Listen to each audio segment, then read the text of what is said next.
Sanibonani nonke nibukelile ubusobo sazwalo okhulumayo wakwaDlamini Sibongo eNewcastle. Njengoba sihlangene la kuhlangene abalandeli baKhuzani nabakaMthandeni. Sizokhuza lento lesiqala ukwenzeka manje. Ukuthi masihlangene kuyimicimbi kube khona abantu abalimalayo. Angeke sikhombane ngemini ukuthi ubani o-wrong ubani o-right kodwa ke sithi ayingabi safikisana emandleni ngoba sila sisemdlalweni ngoba nibona sihlangene kanje. Besicela ukuthi abafowethu nabanye asikhuze egoli kuphela sikhuza kuzo zonke indawo lapho khona abalandeli baKhuzani nabakaMthandeni. Kulento le ayiphele bafowethu ngoba sila sihlangene ngengoma asihlangene ngokubi. So ngiyacela abafowethu ukuthi nakho konke vele singabantu inhliziyo nayo iphakele kodwa asingafikisana emandleni ngoba sesifike sahlangana kanje kukhombisa kona ukuthi ayixabene. So shana nje ngengoma kuphela angeke uze kuphele lokho vele ukuthi hayi amajongo nawo azongcikisana kodwa lokho asingakuthathi sikubeke kithi ngoba bona abafowethu la ngoba belaphana sizobakhela igama elibi lokuthi manje bagcine bengasaqhashwa kwaqhashwa ngoba kuqhashwa uMthandeni kuqhashwa noKhuzani kanye nabahleli bemicimbi bazokwazi ukuthi hayi shuthi kuzosuka umsindo bese uyamosheka umcimbi. Ngalowo ndlela amaqhawethu lokho abakwenzayo abakwenzeli ukuthi mhlambe ngoba kuukuthi bayenza nje nabo sebethatha njengomsebenzi kubona. So lokho esikwenza sihlonipheni umsebenzi wabo abawenzayo ngoba kuyogcina kwakhela igama labo elibi. Bagcine bevalwa emcimbini bavalwe nasemsakazweni ngokuthini into isuka la kithi singabalandeli. Bona bayakwazi ukuthi bahlale bobabili behlezi lapho abasuke beqhashwe khona kodwa awukazi wezwa ukuthi ubani ushaya omunye ubani ushaya omunye. So ngiyacela abafowethu ukuthi sihloniphaneni sihloniphe labaculi laba esibalandelayo njengoba sihlangene nje. Ngithi bafowethu impi ikhali phansi asiqhoshelane nje ngengoma kuphela ingazi ifike emandleni kuphela nje lapho le ndaba leyo ukuthi so thatha ipersonal life yabaculi siyifake emculweni i-wrong leyo nto bafowethu ayiwusi phambili umculo wethu kodwa asenzeni ini abaculi wethu bayasiculela kamnandi siqhoshe nje ngayo ingoma le abasuke besikhiphele yona ngoba sihlangene ngayo kuphela. Ngiyabonga.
Ngibingelele abathandi bakamaskandi bonke ngibingelele nje South Africa yonke ebukelayo njengamanje ngibonge nje ithuba esilitholile enkabeni ukuthi sihlangane kube njena ngizocela nje ngamafisha nje ngicela sithandaneni kumaskandi lento lena eyenzeka phakathi kwabalandeli begcoka Melisha nabalandeli bakaKhuzani ngicela nje siqhubeni ngendlela bafowethu singathathi ngesinxele ukushayana kwabo ngamagama engomeni lokho akungenzi ukuthi thina sikuthathe personally size singene ezandleni or sikhiphelana ikhaya njengamanje ngoba sihlangene nje sikhombisa kona ukuthi lento lesenza lana emcolweni umdlalo kuyadlalwa ukuze kuze kube mnandi singathathi impilo yangaphandle sizoyifaka egroundini la sidlalela khona njengasebholeni akufuneki ukuthi egroundini uthathe impilo emhlangene ngayo ngaphandle nithathe nizoyifaka egroundini ngoba leyo nto leyo izodala uqhekeko.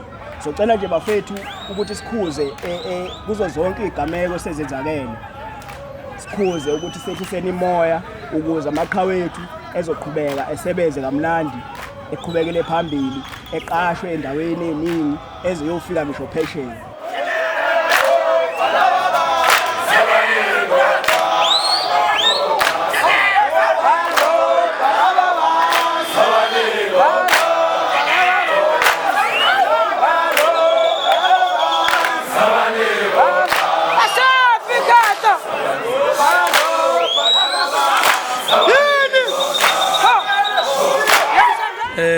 uSiphamandla wamabaso lo kwezendlamlenze ngithi ngibingelela bonke abafethu esinabo la begcokamelisha sihlangene la sizokhuza udlame olukhona phakathi kwethu sebekhulumeka abafethu akukho okuningi esingakusho into esengayisho nje ukuthi ukulwa besikulo abafethu ngicela sokulwa ngendlela eright emcimbini ozobe useKrasfontein okungakangela uviki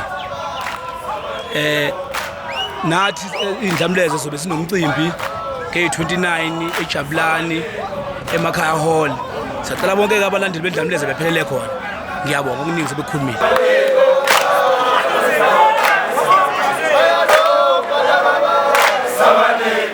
Sanibona babukeli. Bafethu ushayitshitshilo amthabele emtobatubo okhulumayo. Sebekhulumile abafethu baqeda. Sesikubonile konke akume kanjani. So asiphelele sonke bafethu ngeviki elizayo emcimbi kangelovi eKrasfontein nge22 bese kuba umcimbi wendlamlenze nge29 bafethu. Ulwazi lonke ngizothola kubo bafethu bendlamlenze ngithi mina akume bafethu kungcofana siyabonga. Besitha ke silungise la ngendaba yomcimbi wange29 kaKhuzani ozobe seSoweto emakhaya hall lapho sobe sikhona sobe siphelele sonke negcokamelisha lobe likhona emakhaya hall nge29 eJabulani emakhaya hall not eJabulani hall emakhaya hall eJabulani kuKoma road 666 Koma road eJabulani.